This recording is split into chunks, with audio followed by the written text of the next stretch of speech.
Hey, what's up? It's Jerad with Ditch Auto, and I'm getting prepared to take off for our solar eclipse trip. And I've got everything in that I think that I need, except for solar eclipse sunglasses. I've been unable to find some, and I'm hoping that we'll be able to find some on our way up.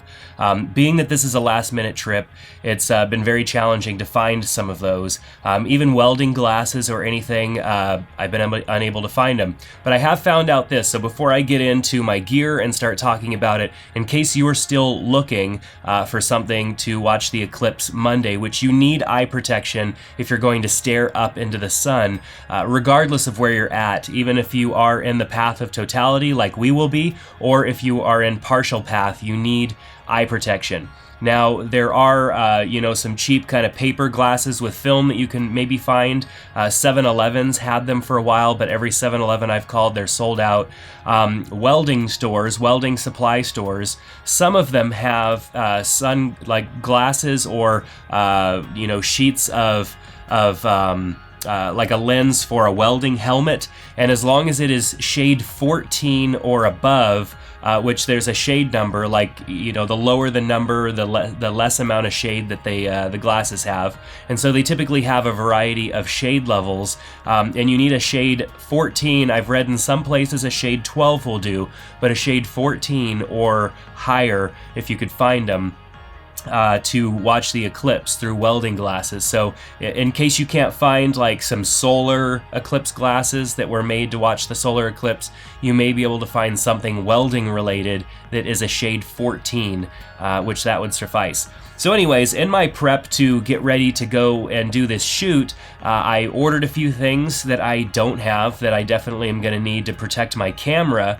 so that I can shoot the eclipse, and also time-lapse the eclipse. And I've been processing in my mind like what gear I need. I've been thinking about how I'm going to do this because this is all new. And when you're about to go out and shoot something for the first time, like when I'm typically shooting anything else, I'm trying to avoid the sun hitting my lens. Maybe I don't want a lens flare or anything like that to come into my image. Sometimes I do that on purpose, but I'm usually using the sun in a unique way. I'm not trying to actually photograph the sun. I've never actually attempted to do that before. So in preparation, I've been doing my research and trying to figure out the things that I'm actually going to need to pull this off. So I'm going to be taking my Sony A9. This is going to be the camera I'm going to time-lapse from. I also have a Sony A7R2 that I'm going to use to shoot the sun because that one's higher megapixel. This right here, I think it's 24 megapixel. I can't really remember the exact. But I'm going to use this camera to do the time-lapse because the time-lapse is going to be more of a landscape with the sun, and I'm going to time-lapse as the sun comes up and then passes by. It's going to be a pretty long time-lapse, but in the middle of that time-lapse is going to be the solar eclipse. So it's definitely going to be a long time-lapse, but when it plays back, it probably will only be about a minute and a half worth of playback, and hopefully it'll be really cool. So what I'm going to be doing to outfit this camera is putting on one of these Nissi lens kits. Now this lens filter holder kit is going to allow me to slide in these filters. Now this is a leather holster that the filter's inside of, but I own some filters that you screw onto the lens. And the problem with filters that you screw onto the lens is that they only fit that particular lens filter thread. Of course you could buy adapters, but I've never had good luck with that. And then you're screwing and unscrewing multiple things. I wanted something that was kind of universal that I'd be able to use on multiple cameras. And I decided to go with this filter holder kit instead. So this filter holder kit actually comes with a filter holder that you're able to slide ND filters into. So here's one of them here. I bought two of them, so this is one that's new in the box, and this is another one that I'd already opened. I have a lens here. This is my 70 or my 24-70 that I will probably be using. I also have just got the new 16 to 35 millimeter GM for Sony, and I'm excited to use that as well. So this kit here comes with these different ring adapters, and so I have this ring adapter here that I would screw on to my lens. And so I'm going to go ahead and just screw this onto the lens, just like you would an actual filter.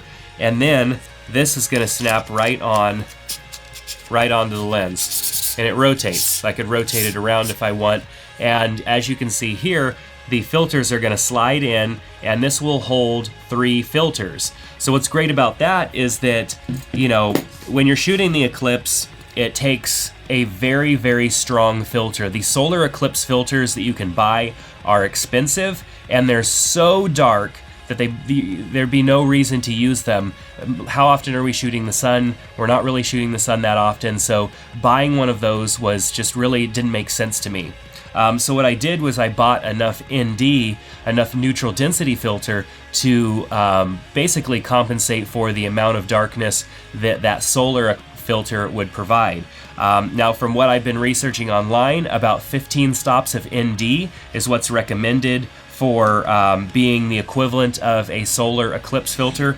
And so I did a couple of things. I bought one filter that is ND15, and you're going to be blown away at how dark this is. I mean, I'm sitting in a pretty bright room because I'm in front of a green screen, and I've got a bunch of lights on me.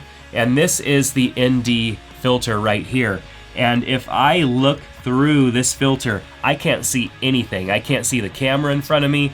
If I look at the light, so one of my lights is right here, and if I look directly at the light, I could barely see the light, barely see it. So this is blocking out so much light that it should protect the sensor of my camera from, you know, getting a hole burned in it or getting the sensor ruined. The sun coming and being just magnified by all the pieces of glass through your lens, and then it hits the sensor, that's definitely going to hurt the camera if you don't put some protection on it. So I have one that's an ND15, and I bought that because these are not cheap, these lenses, and I just didn't want to buy a whole bunch of them. So I also bought a ND 4.5 and an ND 6. So yeah, ND 1.8 and an ND 4.5. So a 1.8 is 6 stops, and then I believe this is, I can't remember how many stops this one is, but this is going to equal, or no, it's this one. Sorry, an ND 3.0 and an ND 1.8. So that's 10 and 6 stops, which will equal 16 stops, which is just 1 stop darker than this. So I'm going to have more than enough ND to protect my camera from the elements, and I have 2 of these filter holders, and so that's just going to be great. So I'm going to be using those. And in the time lapse, I'm going to leave ND on the entire time, enough ND so that I can actually get some of my scene and see the eclipse happening. I won't be zoomed into the sun, so the sun actually being there isn't going to be as intense as if I was zoomed in on the sun. The camera that I'm going to be zoomed in on the sun, I will definitely have more ND on. And then when the moon passes over the sun and we reach totality, which means that the moon is completely covering the sun, I can remove my ND, which is going to be really easy. I just pull this little pin out and snap off all of them. I can set this down. I can shoot for a few minutes safely before the sun starts to peek back out from behind the moon, and hopefully I'll have my shot by then. So this should cover it for me. This should work. Now the problem is that for actually viewing the sun and enjoying the eclipse, I don't have any solar glasses so far, so I may be watching the eclipse through the back of my camera, which I'm kind of okay with. I would definitely like to be able to see the eclipse naturally by looking up in the sky, but if I had to choose between what I would get, I would choose a good couple of photos and a good time lapse over having to, being able to watch it myself. So on top of that, we're going to be taking some other gear. There's definitely going to be a lot of time to play around because doing a time lapse means that the camera and the slider, the motion slider, are going to be running for a while. The same motion slider that I used for the time lapse I did of the Milky Way up at Lake Alpine, California, I'm going to take with me. It's a 42-inch motorized slider, which means it moves the camera down the track automatically. And then there's also a head on it with rotation so that I can rotate the camera as it passes by and so we should get a nice, really cool effect when we do when we get that sun going by and then the moon coming in and passing over each other. So hopefully that will all work out. Camera settings and stuff are what I'm going to be playing with when I'm on site and I start to see kind of what I'm working with and what the sun looks like as far as its brightness. I'm down here in Central California, where it's been 100 degrees or more all summer long, and we're going to be going up into Oregon, where it's a little bit cooler. Sometimes it's a little bit more overcast, but the weather calls for pretty clear skies with just a little bit of cloud cover later in the day, so I'm hoping that none of that changes and we're good to go. I'll also be using a couple of apps on my phone, and I'll link to those below. The apps are going to help me be able to tell where the sun is going, where the sun's path is going to be. And in the morning when we get there, I'm going to be able to see that. But the night before when we arrive, I'm not necessarily going to know where the sun is going to be in the morning. Of course, we're close to the Pacific Ocean, so it's probably going to be over there. But knowing the exact path ahead of time is going to help us get, mentally ready for what we're working with the next day. And we'll know where the sun is going to rise and then where it's going to travel as it, of course, travels across the United States. So I'm pretty excited, and I've been mentally processing and trying to just run every scenario through my head. Other things that I'm going to take with us, of course, I'm going to take one of the drones, and depending on how things are going, I may even try and fly that around a little bit during the time that the eclipse is about to happen, and just try to get some different, angles or shots with different pieces of equipment that I have. So we're definitely going to be taking quite a bit of gear just to try different things. We'll be filming along the way. We'll be filming while we're up there. I'll be posting a lot of behind the scenes stuff and maybe even doing some live stuff, so you'll want to make sure to follow along online. If you have not joined our Ditch Auto Facebook group yet, the Ditch Auto Facebook group is a great place, a great resource full of a lot of good people, and many of these photographers are going to be out trying to take pictures on Monday of the solar eclipse and talking about it and sharing their photos and sharing their thoughts. So make sure to join that group and jump in on the conversations that are taking place, and even share your photos if you end up taking photos, whether you're in the path of totality or you're somewhere else in the world taking photos of the partial eclipse.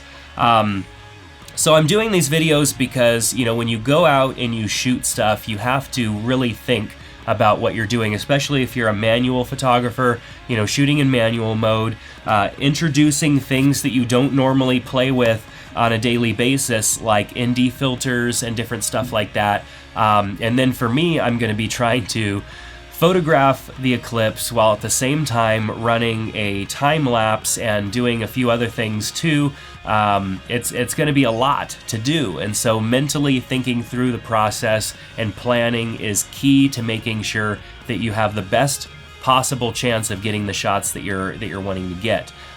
Showing up with your camera and fiddling with settings once you get there is too late. You're not going to have an opportunity to capture. The eclipse is only going to be in totality where we're at for a couple of minutes, and so the window is very small in which we're able to capture that perfect shot of the eclipse with the sun's corona around the outside. And at the most, I'm probably going to have about 400 millimeters of zoom with me, so I'm going to have to rely on that A7R2's high megapixel to do some cropping, and that's why I've chose to use the A7R2 for the photographs and use this A9 for the time lapse, because the time lapse is going to be wider. I'm not going to have to do any cropping there, but with the shots of the sun itself, I'm definitely going to have to be cropping in on that, and 42 megapixels gives me a lot more data to crop into than this camera, which is about half, a little more than half of the resolution.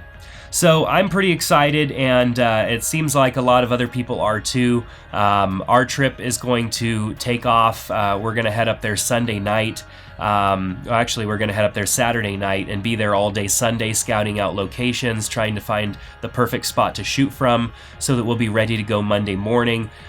Make sure to follow along because we will be posting stuff on the Ditch Auto Instagram, on my personal photography Instagram.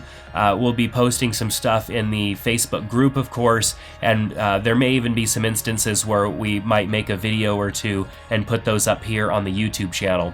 After everything's all said and done, I'll definitely be coming back with a video on how everything went, talking about the process, even probably looking at my my editing process of the photos, and maybe even doing one on the time lapse as well. So make sure to click on that subscribe button here on our channel so that you get notified when we put out those new videos. So thanks so much. We hope that you follow along with us as we go to this adventure to shoot the eclipse. And as you go out maybe on Monday and shoot the eclipse from wherever you are, please be safe. Don't look into the sun directly. Look for proper eye protection, or if you're like us and you might not find the proper eye protection, we will either be using a welding helmet that I have, or we'll just be enjoying the eclipse through the back of our camera. And since we're on mirrorless cameras, we can look directly into the EVF or the screen of our cameras without any problems. If you're shooting on a DSLR, like a Canon or a Nikon or even a Sony DSLR, do not look through the eyepiece, because all that's happening is the sun is coming right through, going through those mirrors and into your eye, and it's actually being amplified, so it's probably going to be worse than if you were looking directly into the sun. I recommend using live view on your camera so that you're not looking straight into the sun, because DSLR cameras, unless you are in live view mode looking at the back screen, are no different than this looking up at the sun with your naked eye. So make sure to be safe and be careful so that you don't end up with eye damage or in the hospital or anything like that. Staring at the sun is a seriously painful thing if you look at it for too long, or really even at all. So that's going to do it for this video. Thanks so much for checking it out. It's definitely different than what we normally do, but I like to kind of show you my thought process, my planning process, and what we're trying to achieve here. So if you enjoy that, give us a thumbs up, and we hope to see you on one of our social networks profiles or in the Facebook group sometime over the next couple of days. Take care.